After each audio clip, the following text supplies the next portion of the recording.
Thank you everyone for being here.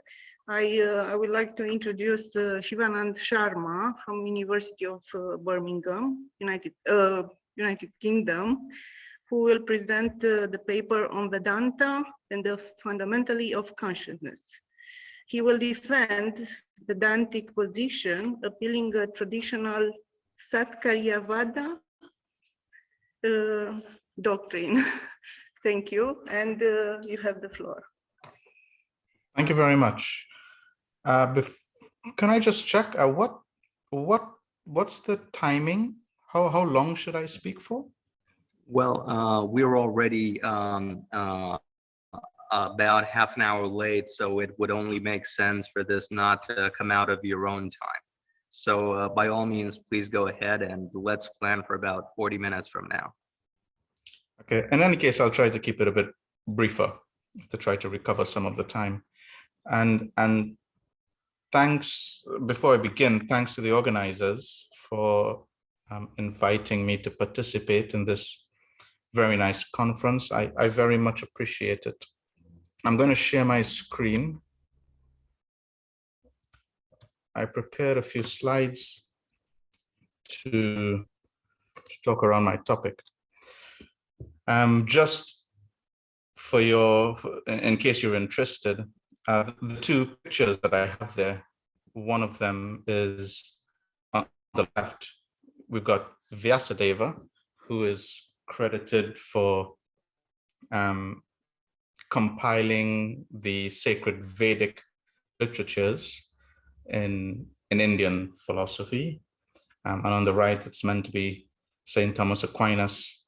And I'm sort of just hinting at a sort of dialogue happening here between Western and Indian philosophy, which is what my research is all about at Birmingham. And before I get into it, the motivation that I have, what I want to understand, and this is what I'm hoping that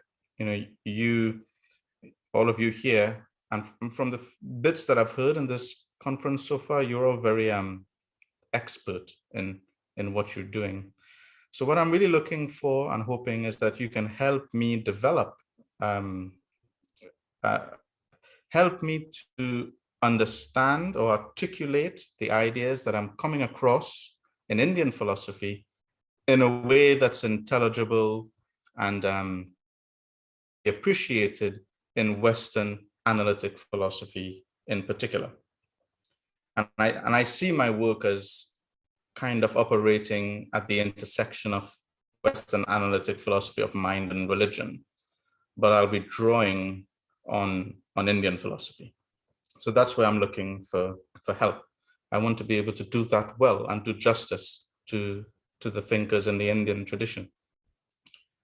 So what I'm going to talk about, I'll first give a brief introduction on Vedanta, because the topic is all about Vedanta and its views on the fundamentality of consciousness.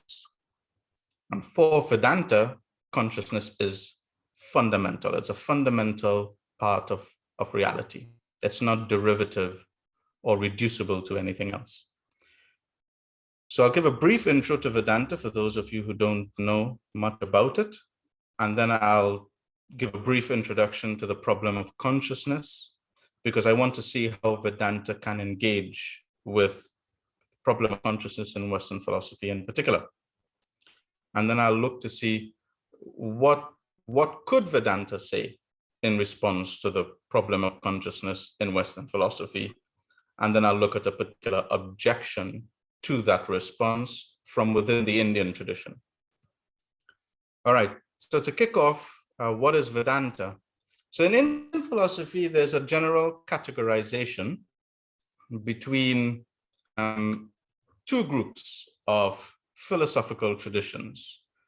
You've got the orthodox traditions and the heterodox traditions, and they're distinguished by whether or not they accept the scriptural testimony of the Vedas. And the Vedas are a body of spiritual texts, religious texts that cover a wide range of topics about the human Sorry, condition and how. can you stop just for a minute, please? We have a technical issue here. Sorry. Sure.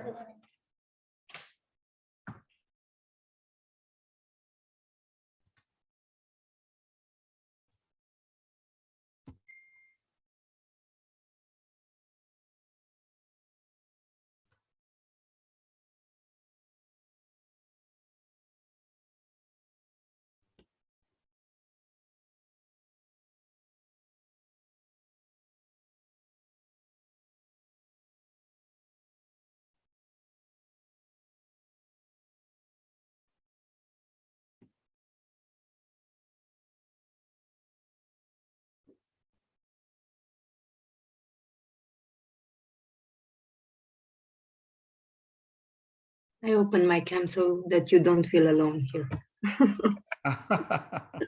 It's very kind of you. Thank you very much.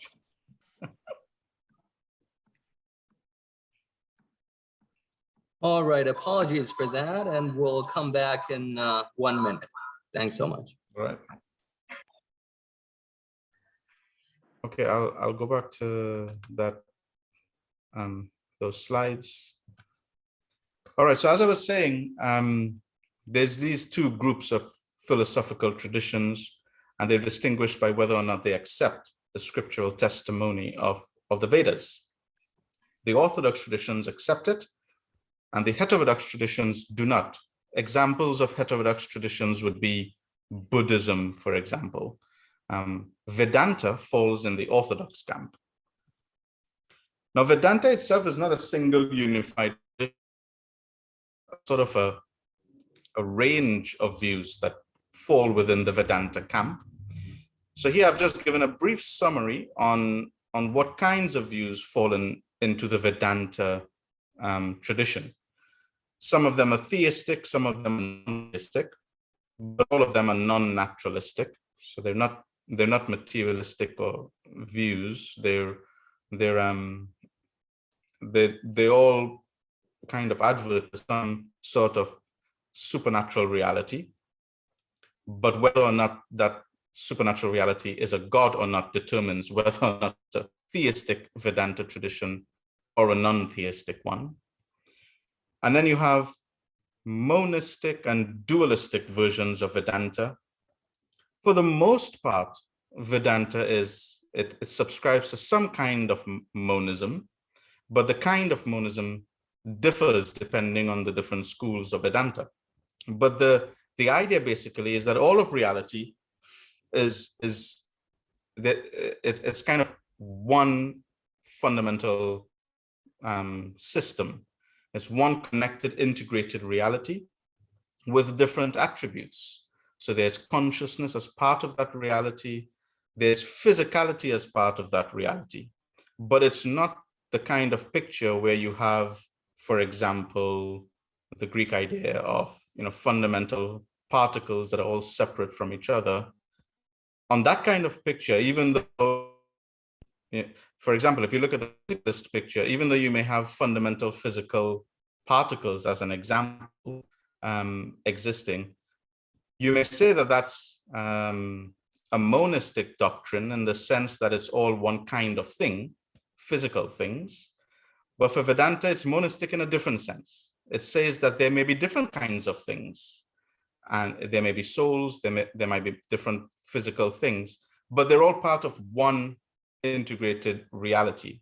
It's not that you have separated things. They're all connected, and they're connected by this thing called Brahman, which is what in Western philosophy you might call absolute reality.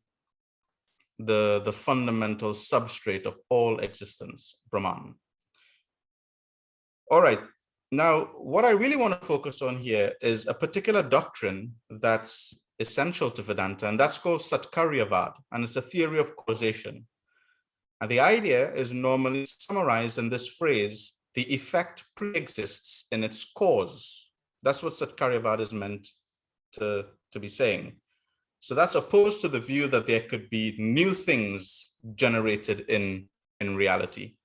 So as an example, in some Christian traditions, you have creation from nothing, creatio ex nihilo.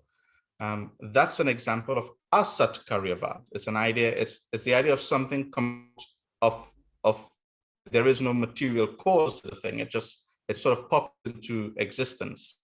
Satcharyavar is against that. And the Vedānta traditions in particular all subscribe to this view of Satcharyavar. They don't think that you can have something coming out of nothing. I want to explore that theory a bit more because it's going to play a part in what I'm trying to understand about the problem of consciousness from an Indian perspective. So the traditional examples of Satcharyavar are things like the clay and the pot, the milk and curd. So just taking milk and curd, for example, the idea is curd comes from milk. It's not a new creation. It's not something separate from the milk. It's something that comes out of the milk. In other words, all the properties of curd are already somehow contained within the milk. They're not new properties.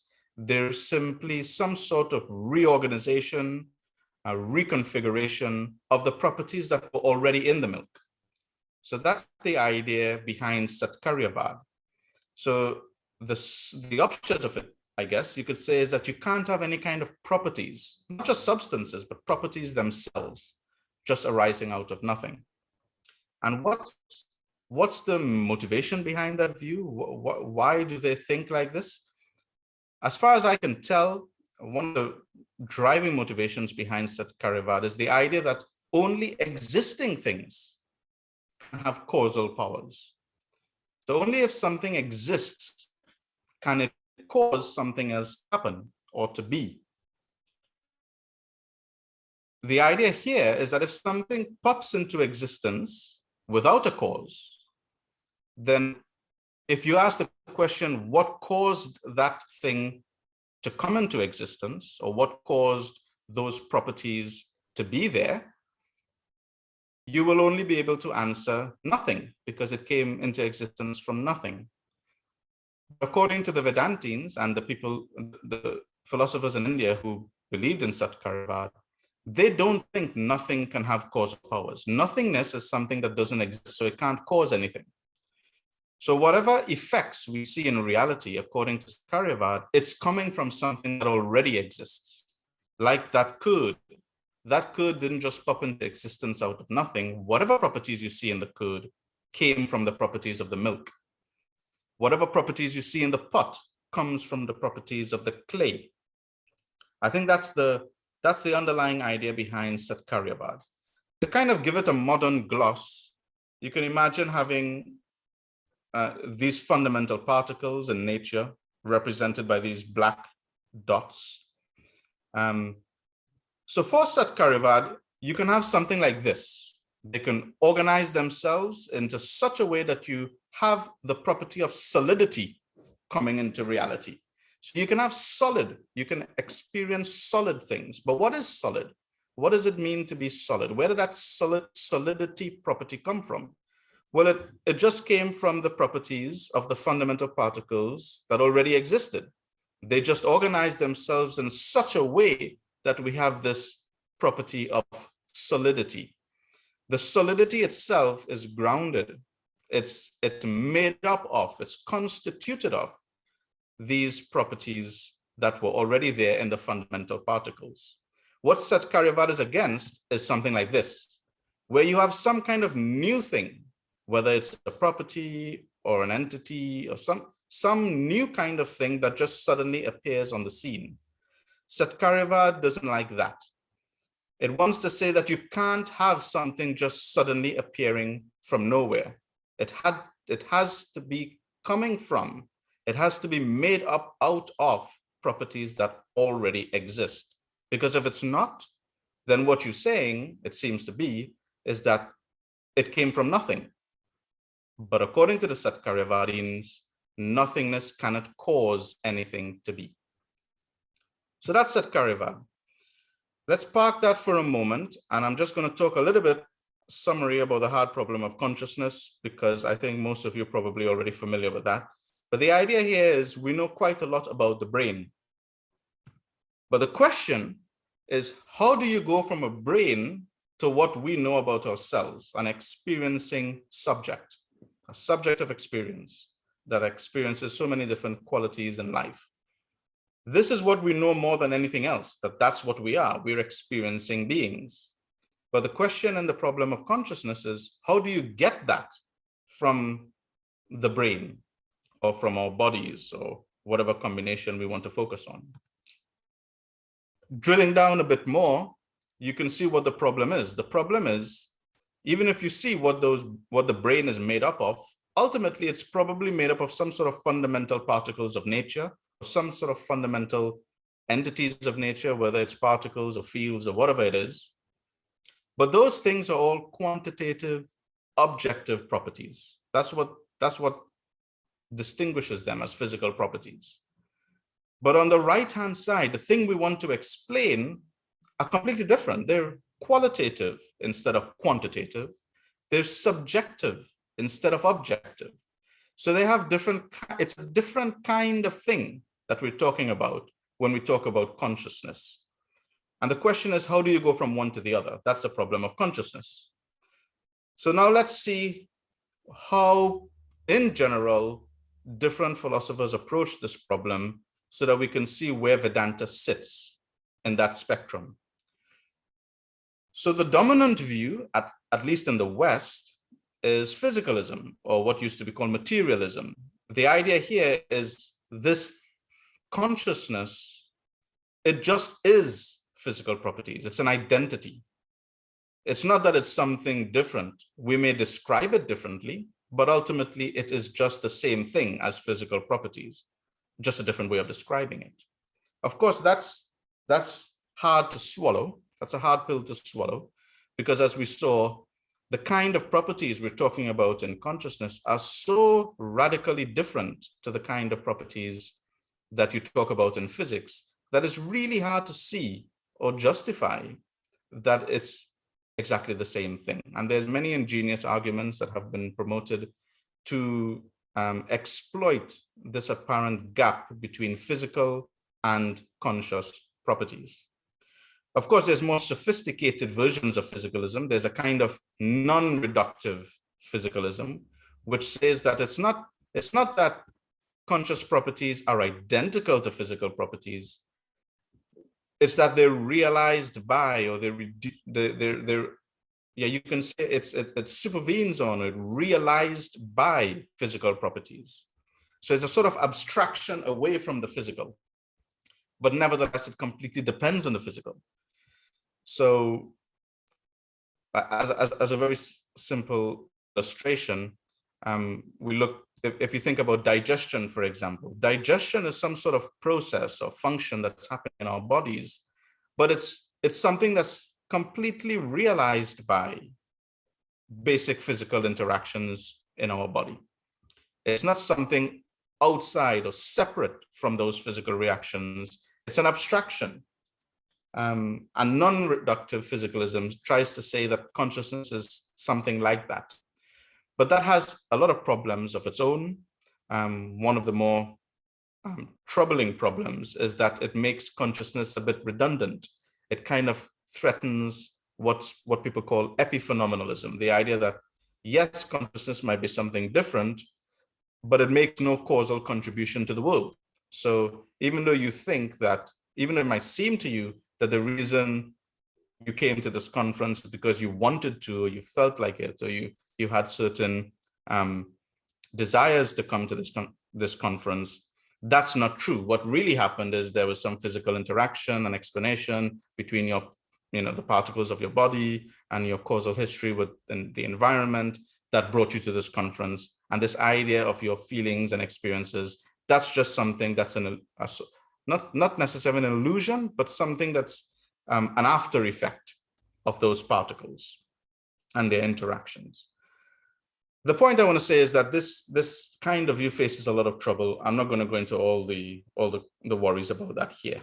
Another kind of view, just going back, the point is, this kind of view doesn't satisfy. A lot of people don't feel that it satisfactorily addresses the problem of consciousness we started with earlier. So that's kind of motivated a different kind of view, which we can call emergentism. The idea here is that you might have fundamental constituents of reality interacting and combining and organizing themselves in such a way that they produce a brain, a very specific organized part of nature. We can see how that happens. We've described that with the solidity example. We know how that could happen. There's no problem in principle with that happening. But and you might call that weak emergence, just as like solidity, for example. To be solid is not something you see in the fundamental constituents of nature. You might not find solidity as a property at the fundamental level, but you might find it coming up at the macro level. But we saw that it's not that that's a new thing. It's just something that's grounded in or based on the fundamental particles and their properties. So you could call that weak emergence. It's something that looks kind of new, but we have a full explanation for how it's coming. It's not introducing anything new into nature. But what the emergentist view says is that when you get to consciousness, there is something that emerges anew, something new that gets generated in very special circumstances. But of course, that's that's completely at odds with Satcharyavar, because Satcharyavar specifically wants to reject the idea that something new could be popping into existence. No matter how you organize physical particles, the point of physicalism is that those particles only have physical properties. So if you have a conscious property suddenly popping into existence, the Satcharyavar philosophers would say that that property couldn't have come from the physical particles or the physical properties, because those physical particles and properties are just physical. So they couldn't have caused something conscious because they don't have the resources to do that. So if it's not them that's causing consciousness to come into existence, then once again, we have nothingness causing consciousness to come into existence. And that's against the Satcharyavar theory. Now, there's a contemporary view that's becoming more popular nowadays, Pan-Psychism, which takes things a little further. It says that actually it's not just physical things in fundamental reality. There's also qualitative properties. So fundamental reality isn't exhausted by just physical properties. There's a kind of a qualitative aspect to fundamental reality as well. So when those qualitative properties and physical properties and fundamental reality organize themselves in the right way in a brain, then you get consciousness coming in, manifesting. That seems to be a more promising view. However, the traditional panpsychist view is that you can have qualitative properties in fundamental reality, but you don't have a subject, a self. And what we know about our experience is that we're a subject of experience.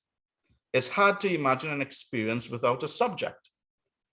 And panpsychism faces that problem. It's unable to date to give any explanation of how you go from fundamental qualitative properties, how could they combine to create a single unified subject? There's no explanation yet that has even given a clue of how that could happen. So even though it's able to explain probably the qualitative aspect of consciousness, it's unable to explain the subjective, the unified subjective aspect of consciousness. So it still runs afoul of Satcharyavar. So what does Vedānta say then? Well, for Vedānta, they take a very simple view in a sense. They say that the subject, the self, is itself part of fundamental reality. It's not being generated out of anything. It's not being combined or constituted out of something more basic. It is itself basic. It's a basic part of reality, the self. The Sanskrit word used for the self is Atman. So just really briefly, that's going to raise a whole lot of other problems. For example, if the self is fundamental, then, what does that mean? Does that mean that you and I have always existed? And why does it feel like, well, we only recently came into existence when we were born? But of course, the Vedantic philosophy, like many Indian philosophies, subscribe to a different metaphysical and theological framework, a different kind of worldview, where a lot of traditions in that view take subjects or consciousness to be absolutely fundamental. They're not being created. They always did exist. And that's nothing unusual for them to claim. For example, reincarnation is a big part of those philosophies. But here I want to look at a single objection, and then I'll end. And the objection is this. If this is the kind of picture that Vedanta is painting of reality, where you have physical particles, physical parts of reality, conscious parts of reality, they're both fundamental and irreducible to each other, that sounds like a very dualistic idea. But Vedanta, recall, is meant to be it's meant to have a certain monistic structure. So how does this idea square with the monistic ideology of Vedanta? That sounds like a contradiction. But the reason it sounds like a contradiction is because of the kind of picture we're familiar with in the West. The traditional dualism that we have in the West looks something like this. It's a kind of a theistic substance dualism, which says that God brings these different things. God creates these different parts of reality. So God creates the physical world. The world is contingent. God creates it. He brings it into existence. And same for living entities like us. We are being created. We're not part of God. We're something that God created. That's a traditional dualist kind of view in the West. But Vedanta has a very different picture of reality. According to Vedanta, all that exists is actually God. It's not that God is one part of reality and he or she creates something in reality that becomes a material world and also creates a part of reality that soars. No, it's that those things fundamentally exist as things or properties or attributes or energies, whatever you want to call it, within God himself. So one way that I've seen this described in the literature is as a form of panentheistic cosmopsychism. Cosmopsychism, because that's a view that I won't go into much detail now, but cosmopsychism is the idea that there is a universal sort of consciousness that grounds everything. And on the Vedantic view, there is a universal sort of consciousness that keeps everything in existence. That's God. And it's panentheistic because it adverts to God. So on this view, you have physical reality being fundamental. You have conscious selves being fundamental, and they're existing eternally in this framework where everything is part of a divine reality called Brahman. So to summarize, this is kind of like the spectrum of what I'm gradually trying to understand for consciousness. On one end of the spectrum, you have idealist views. Some forms of Vedanta subscribe to that, Advaita Vedanta. On the other side of the spectrum, you have sharply dualistic views. Some forms of Vedanta subscribe to that, of course, but they're two different extreme forms of Vedanta. In the middle, you have things like Physicalism, Emergentism, Pan-Psychism, which we discussed earlier. And I think the kind of Vedanta that I'm interested in is the kind of Vedanta that sits in between monism and dualism. Traditionally, it's called Beda Vedanta, which means oneness and difference. There is a oneness element, which is the panentheistic kind of element. And the abeda part of it means there is still differences. Differences in the sense that there are different kinds of properties, different kinds of things that are grounded in the one universal substance that is Brahman. And consciousness and physical matter are two irreducible aspects of that one reality. So that's it. I'll end there and invite your questions and suggestions for how I can present this in a way that's more palatable and accessible to audiences in Western analytic philosophy. Thank you. Many thanks for that, Shivanand, and I think he deserves a round of applause. And so now we move on to questions. Let's see. We already have a question from Yentung Lee. Yentung, please go ahead. Yes, thank you, Shiv, for this wonderful talk. I have just a quick question. So according to the Vedantic view about consciousness, how do they explain the individuation of self? Because for them, every conscious properties has a fundamental conscious self. But as a macro physical level, me as one self, there is just one. So how do they explain that in my brain, there are many property which has a distinct fundamental self that constitute just one unified self instead of two or three or others?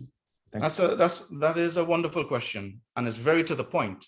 The picture you paint is more a panpsychist picture. The idea that you have these fundamental conscious units that combine to create a self, and that the self is a macro kind of aspect. It's an aspect of reality at the macro level. In Vedanta, the self is part of the fundamental picture, and the qualitative aspects of fundamental reality, if you have that, they are things that get instantiated within a self. So just as we have physical, something like solidity being instantiated within physical properties, even though it's not an essential part of those fundamental physical properties or entities, just as solidity isn't an essential property of fundamental physical entities, but still can be instantiated under appropriate conditions within those fundamental physical properties. In the same way, qualitative properties can be instantiated in the fundamental self. That's the idea. So selves are themselves fundamental. They're not being, there's nothing adding up to create a self. The self is already a simple thing, simple in the philosophical sense, where it's non-complex. Nothing adds up to create a self. The self already is fundamental in the Vedantic worldview. Nice question, though. It's something that I've been thinking about a lot. Yeah, it is quite fascinating. Thanks so much for that. And next up, another question from John. Please go ahead. Hi, thanks.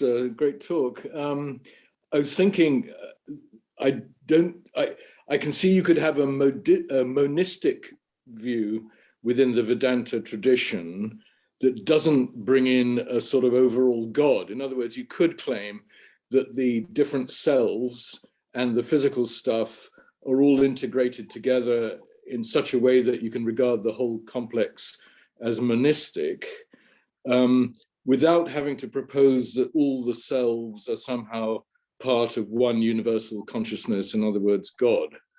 So that seems a separate step. I'm not objecting to it particularly, but I mean, I'm just saying it seems to be a separate addition that you don't theoretically need to make. Do you have any comment on that? Yeah. In fact, non-theistic versions of Vedanta say just that. In fact, they have a much more extreme version of what you said. For them, there is only one self. It's like for example, the image or the analogy they give is like that of a sun. When you look at the sun, when you have the sun, and you may have like lots of pots of water, and the sun reflects in each of those pots of water, but it's just the same sun being reflected in different pots of water, different conditions. So the non-theistic view of Vedanta has an idea something like that. They don't say that the universe, I don't think they even have a self as fundamental. They just have consciousness as something that's contentless and selfless. It doesn't have a self, it doesn't even have content, it's just pure contentless experience. Now, for my part, I'm not focusing on that kind of Vedanta, because that kind of Vedanta has been explored quite a lot in Western philosophy. What's not so well explored is the other forms of Vedanta, which you could say align closer to our intuitions about who we are and what the world is like, because those forms of Vedanta are realist, unlike Advaita Vedanta. The Advaita Vedanta school says this world isn't even real, it's all an illusion. None of it is actually happening. It's an illusion within consciousness. And the purpose of life is to expel that illusion and transcend beyond it and realize that even you don't exist. That's, for one thing, I find that version of Vedanta unintuitive and a little bit unattractive. And many philosophers through the ages have, there's a long history of debate between these two different interpretations of Vedanta. But in the West, there's less focus on the realist interpretations, which do take individual selves seriously, in a sense, you could say. And they do take the physical world to be a real part of reality, an actual aspect of reality. It is real, according to that version of Vedanta.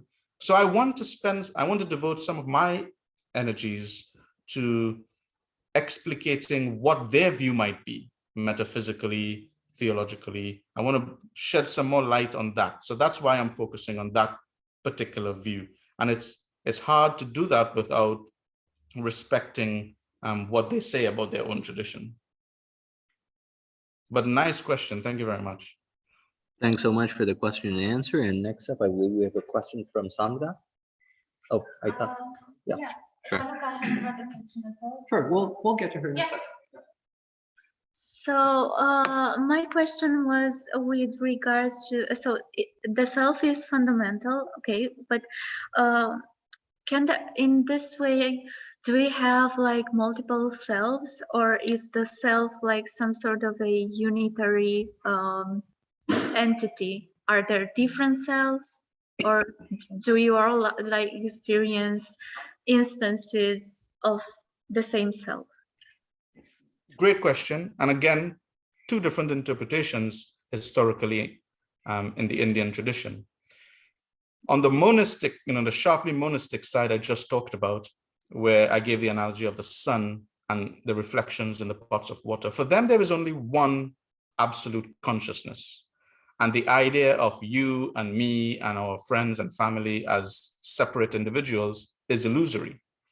Actually, all of us are just one consciousness, experiencing itself in different ways and in illusory ways. So it kind of devalues the human experience. That's how it's viewed. That's one of the motivations for historically to develop different interpretations of the Vedantic texts. The view that I am trying to focus on is the view that does accept that there are multiple selves. So you're an essential self. I am a different essential self. Each one of us is a self. And we're all grounded in one single absolute reality, which is conscious. And that universal single reality, which is conscious, you can call that God. And we are all energies or features of parts of God, in a sense, according to this interpretation of Vedanta, which I'm focusing on. All right, thank you so much for that. And next up, we have two questions from Galuka and then from Kristi. Galuka, please go ahead. My question was actually a little bit like Sandra's. As far as I understand, so this constitutive Pan-Psychism is like this self composed by many selves, but together they form this, just like a wall and its bricks. And every self, it's a brick in the wall.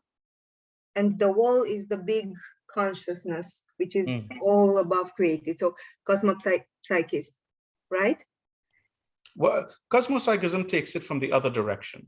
So what you described as constitutive pan-psychism. Yes. As I understand it, it's like you described, where you have these fundamental particles which have a qualitative kind of conscious property in them. You can call it like little subjects of conscious experience, fundamental subjects. It's difficult for the panpsychist to propose what that is because it's beyond our experience. All we can know is our unified subjective experience. But they say, nevertheless, that you have these fundamental particles, they build up like bricks in the wall, as you say, and somehow they combine and they create a unified self. That question of somehow how they create a unified self is the big problem for panpsychism. No one understands how, or no one has been able to give an account of that somehow. How is it different selves add up to make one self? We don't see that in reality. We don't see different selves in nature joining up to make a single self, as far as we can tell. So it's a big problem in the sense that for that to be plausible, you need to give some explanation of how many selves combine to make a single unified self. That's so smooth our experience. You talked about cosmopsychism, that comes at it from the other side. That doesn't say that you have little selves adding up. What that says is that the big self is fundamental. A universal self that's the fundamental thing. And it disintegrates into little selves. So the little selves, which are you and me. Backward. So. Yeah, it's the opposite direction. So the example that they give is like multiple personality disorder, where you have a person with a single self, but somehow there's a disorder that happens and then you get multiple personalities. So they paint a picture more like that. Of course, Vedanta goes against both views. For Vedanta, the macro conscious self, you, me, and everyone else, we are fundamental. Their picture is that each person is eternal. Each person, no one, it's kind of like Plato's ideas, the soul is eternal. It's just going through different lives by attaching itself to a mind-body complex, and it experiences life through that mind-body complex until that mind-body complex disintegrates, and then it moves on and experiences another mind-body complex. But the soul itself, the actual individual, never perishes, and neither does the individual ever get created, because remember, Satcharyavar is at play. So it can't be created and it can't be destroyed. It can only be transforming in one to the other. I heard earlier that there is a mathematician here. Maybe it could help me to the question about constitutive panpsychism. Put it in connection with Mandelbrot equation, in which every particle has its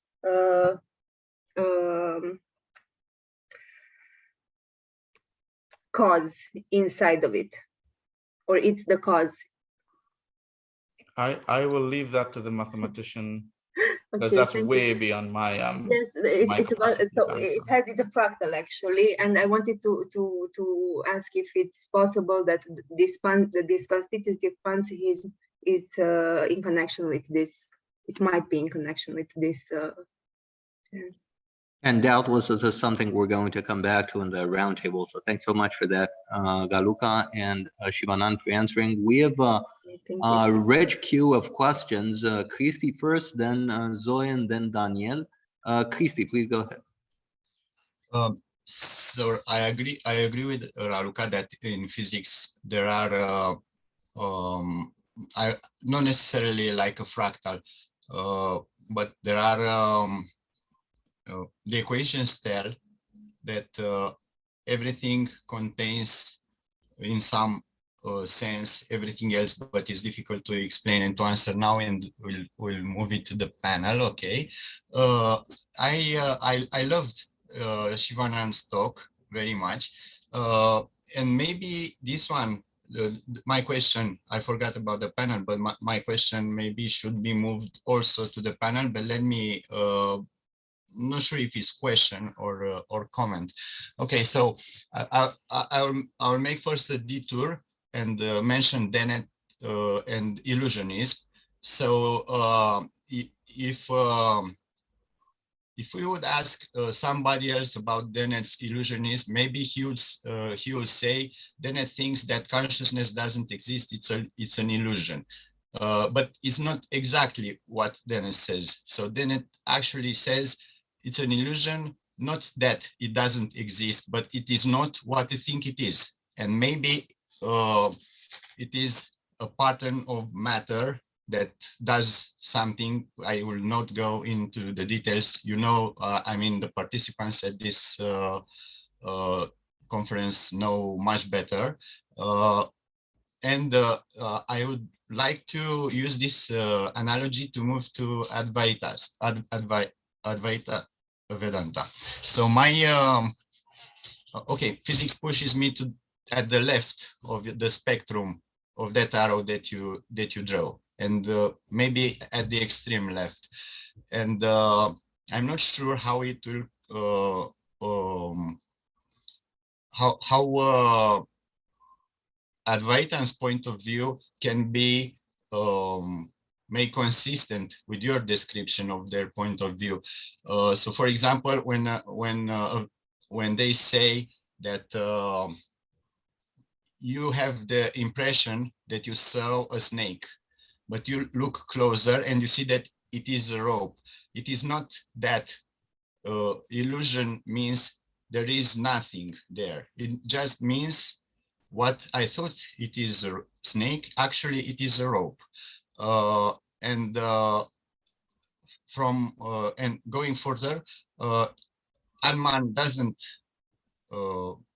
is not an illusion. It just is the same as Brahman. And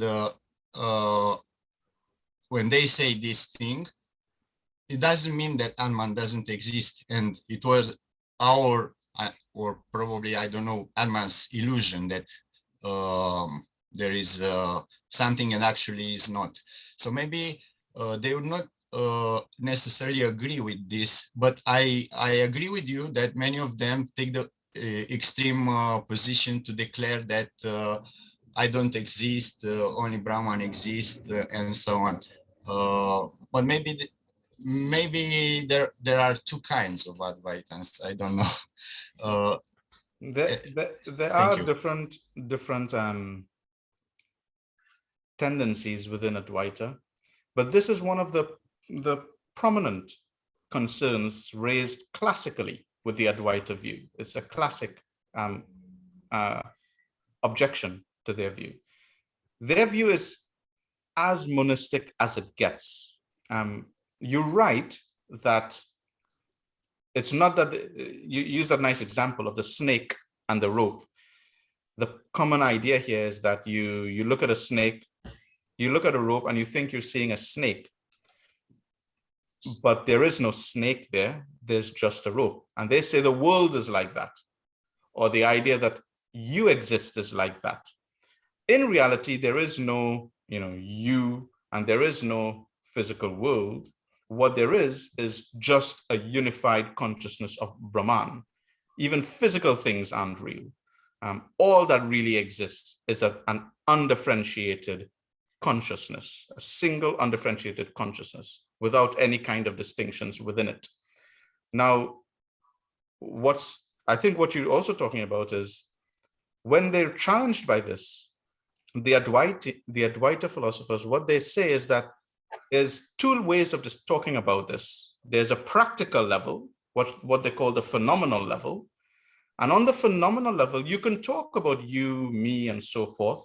And what they say is the world, for example, is the Sanskrit term is anirvachaniya, I believe it is, which means it's uncategorizable. It's unspeakable in a sense. You can't say it's real because for them it's not really real, but you also can't say it's not real because there is some kind of illusion happening there. So the category of the world for them is neither real nor not real. It's anirvachaniya. Yes. It's unspeakable in a sense. The other schools of Vedanta sharply criticize this view. They say that it's not even philosophical to say neither this nor that, because it just leaves it It's almost an illogical statement. It's like saying something like a square circle.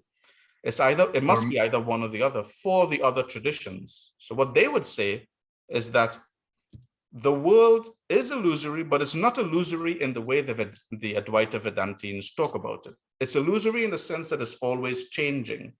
Like you experience a world that's constantly changing. Your own body constantly changes, but you yourself are eternal. You yourself will always exist according to that tradition. And you will always exist as an individual subject of experience, as a self. But what changes is the kind of bodily circumstances you find yourself in any given life or situation. So you're right, there's subtleties in these different debates between Advaita Vedanta and other types of Vedanta.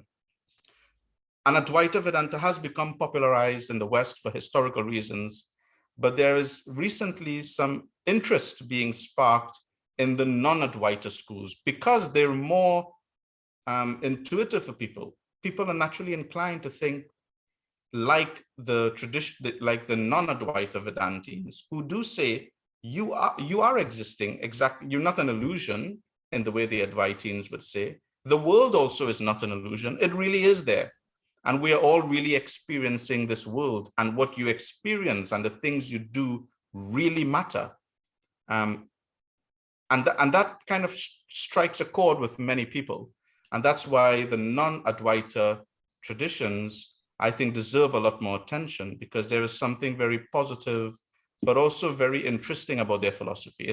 It's closer in some ways to the kind of philosophies that are more popular in contemporary Western philosophy.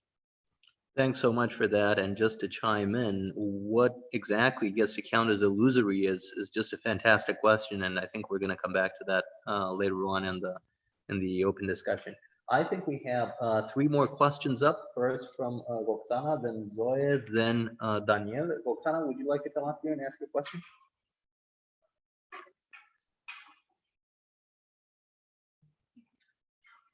First, thank you so much for this talk. This is a topic very close to my heart. I have just one question. Well, this is more from my own perspective. Is it safe to say that we could look at this perspective and understanding consciousness if we are to look at the branches of the yoga tree? For example, this would be considered the yoga of the mind, so the jnana yoga, right? And there are also different branches of the yoga tree. There is the bhakti, there is karma, there is hatha, and so on. Would it be safe to assume that we can understand the nature of consciousness just by solely looking at the jnana yoga without considering bhakti yoga, for example, which is the yoga of the heart, and it was the one promoted by Mahatma Gandhi, for example? So my question is an integration required, or is it safe to look at it from an intellectual perspective only? Thank you. You ask a very beautiful question. And it's a question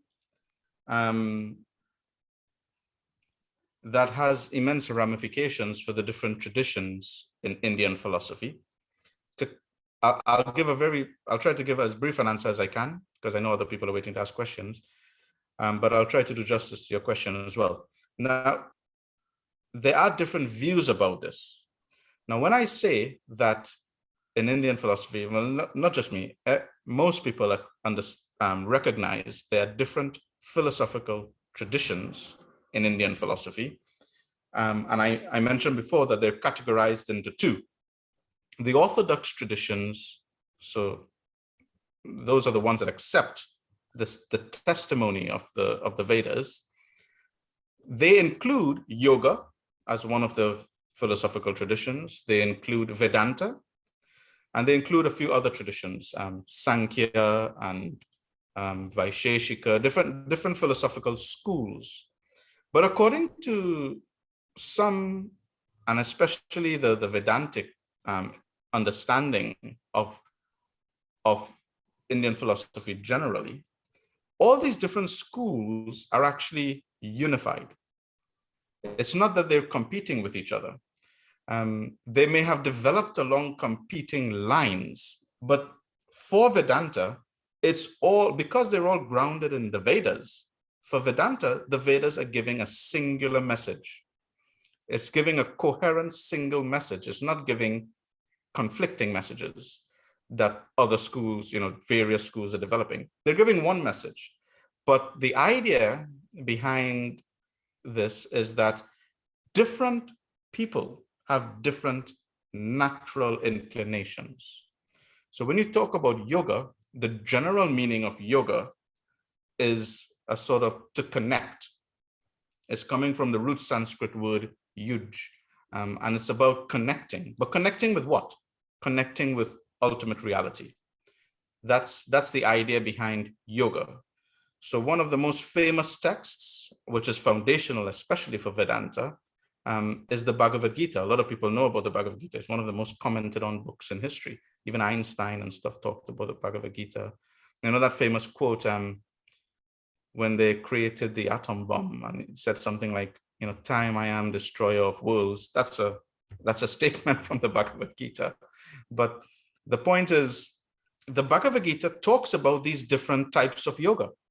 It talks about yoga of the heart, which you call yoga of the heart, bhakti yoga, which is a devotional. It's about investing your heart, giving yourself devotionally to the search for the nature of ultimate reality.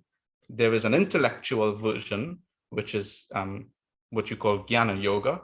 So it's about a kind of a philosophical way, intellectual way of applying yourself, or buddhi yoga or karma yoga, which is all about aligning your activities in the world in such a way that you have a realization about the nature of reality. But these are all considered a single system, integrated system, which are dovetailed to people of different needs and tendencies and natures. Some people naturally, they have a nature where bhakti yoga might be very accessible to them. Some people struggle with the devotional aspects of bhakti yoga. So in the Bhagavad-Gita, Krishna offers a wide range of paths that lead ultimately to the same end, which is yoga, or connection with ultimate reality. Now, I have to say that from my reading of the Bhagavad-Gita, Krishna does recommend bhakti yoga as the most accessible one and the most natural one.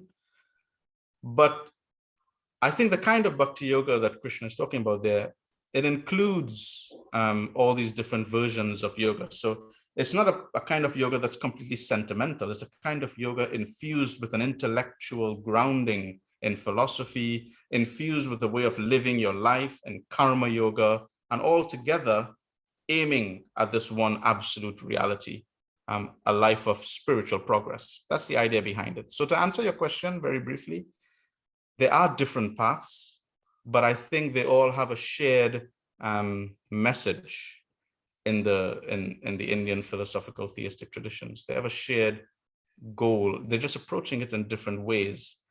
And according to Krishna in the Bhagavad Gita, they all culminate ultimately in some kind of spiritual transformation that begins to manifest itself like a kind of bhakti yoga, where all your heart is given to the process of connecting with the Supreme in ultimate reality. All right, thank you so much, Oksana, for the question, and Shivanand for answering. We have a queue of 3 more questions. I very rarely do this, but in the interest of time, I'm going to close the questions queue after these 3. So first up, we have Zoya. Zoya, if you'd like to. I will pass because I got my answer from the previous related to integration in the fundamental. Sure? Yeah. Okay. Moving on then, we have a question from Daniel. Daniel, please go ahead.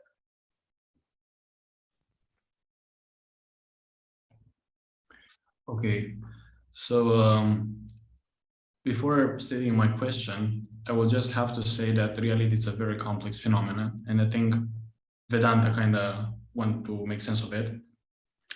But I'm interested in the fact that reality seems to be extremely complex, and because of that, we want to somehow make sense with the mind of all this complexity. Now, different theories throughout the history try to somehow make sense of reality, or at least to some part of it. Therefore, we created like Cartesian coordinates to make sense of like dimensions of reality.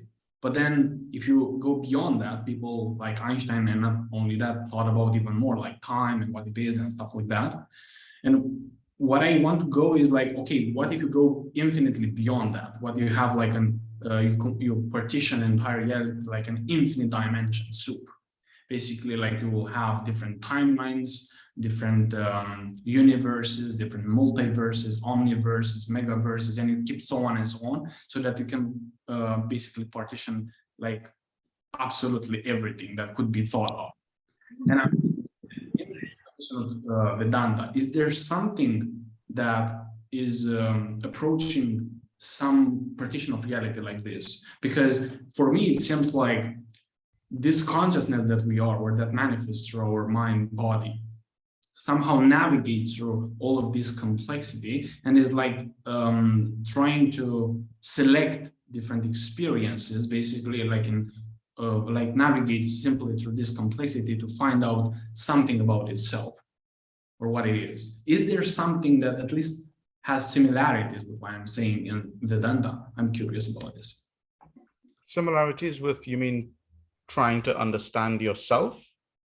No, trying to understand if reality is already partitioned in multidimensional ways. Because like I said, we have 3 physics dimensions that we somehow made sense of it. Then even people like Einstein made and got beyond that, go to timelines, time, right? Made sense a little bit of relativity and time. But if you continue to do these phenomena, it's like it's a never-ending phenomena, and that's not necessarily a problem.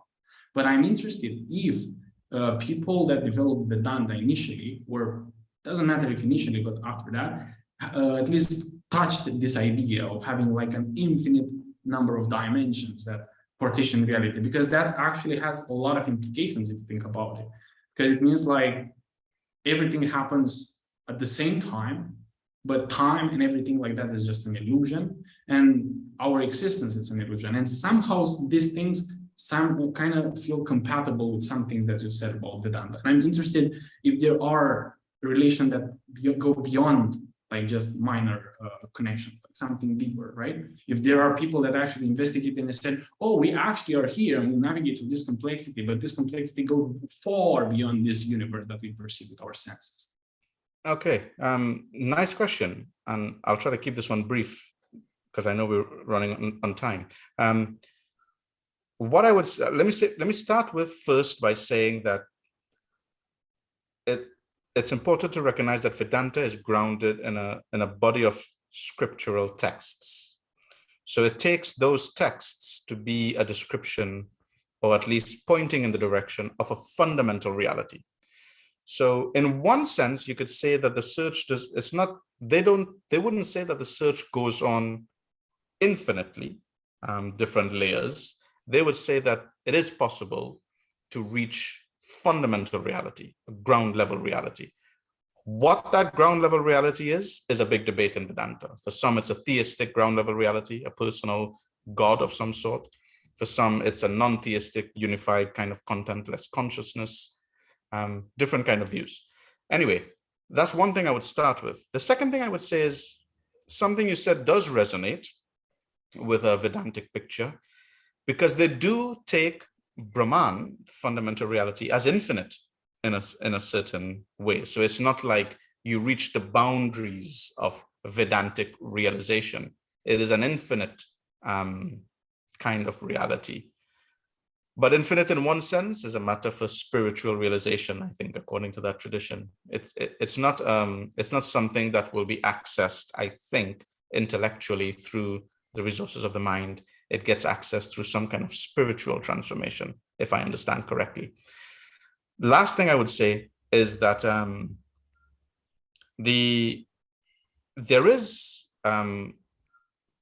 is often a focus, and this is probably part of the motivation behind Vedanta and many of the Indian religious traditions and philosophical traditions, a motivation that hinges on a distinction between 2 levels of reality: a material level of reality, which we're inhabiting right now, and a spiritual level of reality, which is what's considered to be true reality. This material level is meant to be transitory. So it's not that it's not existing. There is a physical world and so forth, but the physical world is sub-reality. There is, according to the Vedanta and many other Indian philosophical systems, there is a spiritual, more real level of reality. And why is it more real? It's more real because it involves entities or things that do not deteriorate over time. So the self, for example, is something that doesn't deteriorate over time. So it's not actually, the self isn't actually considered part of physical reality. Physical things are things that are transforming all the time.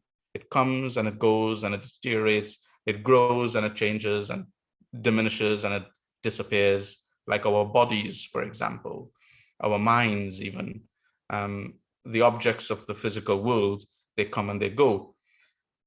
So in that sense, the Vedanta worldview will consider that level of reality as illusory because it's not lasting, it's temporary. Whereas the spiritual platform for them is permanent.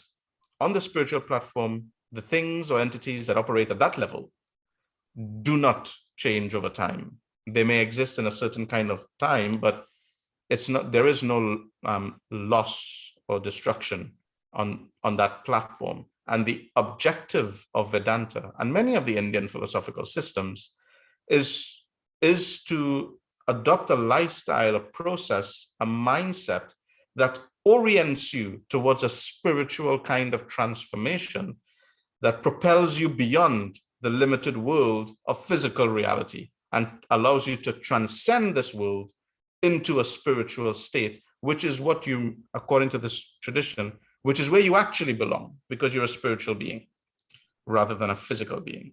I would just have one short comeback to you. It would just be wonderful to be able to come back to this line of thought in the roundtable. Thank you so much, for the question, and Shivanand for answering. Now, as we are a bit behind with time, I wonder, Sogin, if this is a high time to ask your question, and if it's real short, or if you'd rather postpone it to the roundtable at the end. Well, my question is really short. Please go. So, maybe just go ahead and get Shiv or some presentation really. Just going back to properties and identity that you were talking about. I was wondering in this context, were you referring about necessary properties that objects and persons have that are actually conditioned upon their identity? And if we have problems with the identity and the self changes, it means at some point the necessary properties are kind of dissolving. And are there another level of high level or higher level properties, like essential properties, in the detriment of the necessary properties that condition the identity, like properties of essentially having a property or something like that? That's my question. Thank you. That's a wonderful philosophical question. Let me answer it briefly, and I'll kind of draw on something Andre, I hope I pronounced that right, Andre said earlier. For Vedanta and many of the Indian philosophical schools, the self exists necessarily. And the property of the self that exists, so it has essential properties or necessary properties, and that is consciousness. So for Vedanta, consciousness isn't divorced from a self. Consciousness is a property of a self.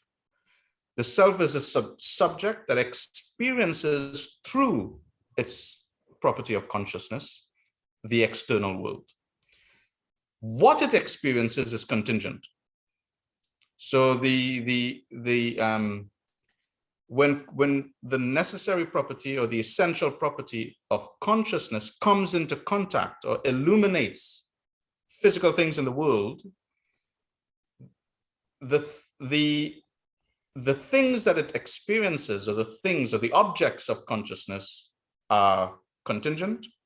They come into consciousness, but the consciousness itself is the essential property. That isn't something that the self can do without. That is what makes the self a self. It's one of its essential properties.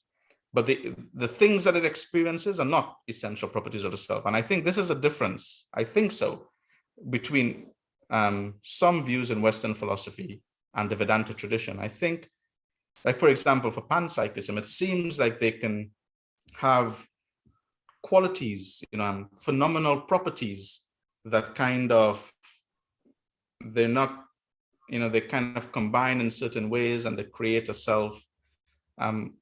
And I'm not sure whether they see that as some sort of essential property that doesn't have a self. It's hard for me to understand or conceptualize it. But for Vedanta, it's quite clear. There is a self. The property of the distinguishing essential property of the self is consciousness. Consciousness rests on the self. It's a capacity of the self. And when consciousness illuminates or goes out into the world and interacts with the world, the things that it interacts with, or the things that it experiences, are contingent, but the consciousness itself is essential. I'll leave that there because I know we're out of time. One thing that didn't come up, and I'll maybe flag it in case anyone wants to think about it more, it's a problem that I have that I want to figure out better. And it's to do with Satcharyavar, the idea of causation. A lot of what I said hinges on this idea that properties cannot just pop into existence from nothing. And I use that idea to say that consciousness cannot pop into existence from nothing. It has to be something that is already there in fundamental reality, because if it wasn't there, it couldn't pop into existence. By Satcharyavar. One worry that I have, well, not so much a worry, but I'd be curious to get your views on how I can elaborate on this later on. But the concern is someone might say that consciousness, that physicalism is true. And it's not that consciousness is coming out of nothing, it's coming out of a physical property. I challenged that view in my presentation. I said that there is nothing in a physical property that can account for conscious properties. So ultimately, it is saying that consciousness is coming from nothing, because there isn't anything in a physical property that accounts for conscious properties.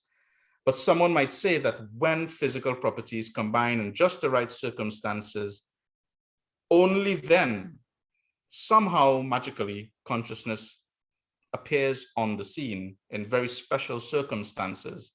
And they might say that that is consistent with Satcharyavar, that physical properties, even though they don't have anything physical, they have the potential to create conscious properties.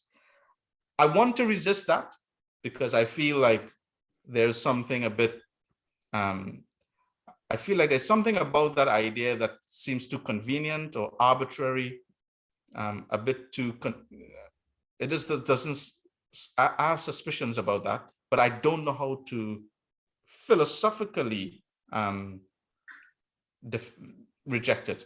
And I'd be interested in any views anyone has about whether or not that's a valid concern. But I'll end there and hand over to the rest, to the organizers. Thank you very much for having me and for all the really nice engagement. I didn't expect so many people to be engaged, but I guess, you know, it's a testament to the quality of this conference that you're all so philosophically astute and attracted to these topics. And I appreciate it very much, because Indian philosophy, I don't think Indian philosophy is so well appreciated in the West, and your engagement was very encouraging. Thank you. Thank you so much. And I think we can give you a